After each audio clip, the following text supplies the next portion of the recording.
জুবিন গাৰ্গক মই কৈছো গৰু বুলি এই মদ খাই খাই আপোনাৰ সম্পূৰ্ণৰূপে ব্ৰেইনটো গ'ল তই কোন জুবিন দাক গৰু ক'বলৈ সঁচা কথা ক তই কোন মই তোকতো আজিলৈকে চিনি পোৱা নাই মই এই ভিডিঅ' জৰিয়তেহে চিনি পাইছোঁ তই ইমানখিনি কোৱাৰ বাবেহে মই তোক চিনি পাইছোঁ তই কোন জুবিন দাক গৰু ক'বলৈ আচ্ছা তই নিজৰ যোনটো পৰ্যায়ত আছ ন সেইটো পৰ্যায়ত আগত থাকিবলৈ শিক তাৰপিছত বেলেগক কবি তই যিটো উচ্চ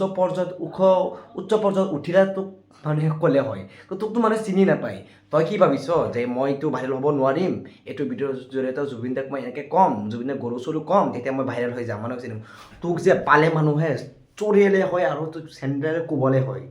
অভদ্ৰ এনেকৈ সঁচাকৈ মই তোক যে পালে চেণ্ডেলে কোব হয় তই কোন মই তোক চিনিয়ে নাপাওঁ জুবিন দা গৰু হয় নে জুবিন দা কি হয় সেই তই ক'বলৈ কোন ইয়াতে তাৰপিছত তই সেইখিনি পৰ্যায়লৈকে এইটো পোৱা নাই সেইকাৰণে নাজানো মূৰ্খ আচলতে সেইকাৰণে মূৰ্খ মানুহতে এনেকৈ ক'বই না এজন মানুহৰ বিষয়ে জানি বুজি মানে নাজানি পেলাই আন্তাজি এনেকৈ মানে নকবি তেতিয়া তই গম পাবি যে মানুহজন কি গৰু নে সঁচাকৈ ভাল নে কি তেতিয়া মানুহক কবি এনেকৈ আন্তাজি নকবি নহ'লে পিট নাখাবি সঁচাকৈ বেলেগ থাকিলেতো পিট নাযাবি কিন্তু জুবিন দা আই ডোণ্ট কেয়াৰ জুবিন দা এইবোৰ কেয়াৰ নকৰে তহঁতে যে এই পোৱালিবিলাকে ডোণ্ট কেয়াৰ তহঁতে এইবিলাক ক'ব দিছে মানে এইবোৰ গৰু চৰু এতিয়া বাদ দে নিজৰ কামত ধ্যান দে পইচা কিছুমান উপাৰ্জন কৰিব পাৰিবি নিজৰ কাম ধ্যান দে এইবোৰ প্ৰথমেই এতিয়াও সময় আছে জুবিন গাৰ্গে চিনি নাপায় ৰাজীৱ সদিয়া কোন এতিয়া সুধিব বিচাৰিছো জুবিন গাৰ্গ কোন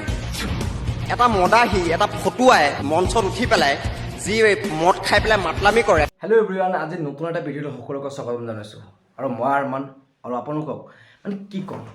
মানে কেইদিনমান ধৰি ৰাজীৱ সদিয়া আৰু জুবিন গাৰ্গ লৈ পেলাই ল'ৰা এজনে মানে পূৰা বিতৰ্ক সৃষ্টি কৰিছে মানে ছ'চিয়েল মিডিয়াত এনেকুৱা কৈছে যে জুবিন গাৰ্গ মদ খায় জুবিন গাৰ্গ মদাৰো আচলতে এটা কথা শুনক জুবিন গাৰ্গ মদ খায় মদাৰো হয় কি হয় সেয়া আমি ক'বলগীয়া একো নাই কাৰণ এটা কথা কওঁ মই চাওক জুবিন গাৰ্গে যে মদ খায় সেয়া নতুন নহয় যে নতুনকৈ খায় কোনো গম নাপায় সেই ল'ৰাজনে কৈছে ল'ৰাজনক কোৱাৰ বাবে মানুহে গম পাইছে তেনেকুৱা নহয় জুবিন এই পূৰ্বৰ পৰা আগৰ পৰাই গম পায় এই তই যেতিয়া এই ল'ৰাটো যেতিয়া জন্ম হোৱা নাছিলে তেতিয়া আগৰ পৰাই জুবিন গাৰ্গে মদ খায় সেয়া নতুনকৈ ক'বলগীয়া কি এনো আছে কথা জুবিন গাৰ্গে মদাৰো জুবিন গাৰ্গে মদ খায় জুবিন গাৰ্গ পাগল জুবিন এনেও পাগল জুবিন গাৰ্গ পাগল হয় এইটো ক'বলৈ কি আছে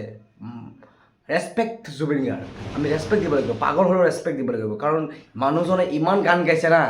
এইটো তোক মানুহে চিনি নাপায় জুবিন গাৰ্গক যিমান মানুহে চিনি পায় মদ খালেও আৰু তোক ইমান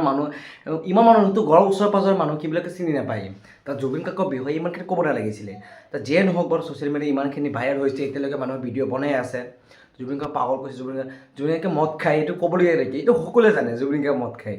কোনেও ক'বলগীয়া আছে এই ল'ৰাজনক কথাটো সুধি লওক নে এবাৰ তাৰপিছত আপোনালোকক ক'ব জুবিন গাৰ্গে চিনি নাপায় ৰাজীৱ সদিয়া কোন এতিয়া সুধিব বিচাৰিছো জুবিন গাৰ্গ কোন এটা মদাহী এটা ফটুৱাই মঞ্চত উঠি পেলাই যি মদ খাই পেলাই মাতলামি কৰে জয়ন্ত মল্ল বৰুৱাক সুধিছিল যে সেইটো কোনো গৰুটো এতিয়া গৰু জয়ন্ত মল্ল বৰুৱা ডাঙৰীয়া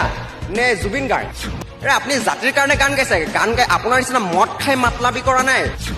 মদাহী ফাটলামি জুবিন গাৰ্গ এতিয়া কিন্তু ৰাইজে ভৰি তলৰ ধূলিকণা বুলি নভবা হৈছে এই মদ খাই খাই আপোনাৰ সম্পূৰ্ণৰূপে ব্ৰেইনটো গ'ল এতিয়া অকণমান আপুনি ৰেষ্ট লওক এইবিলাক পাগলামি কৰিবলৈ এৰক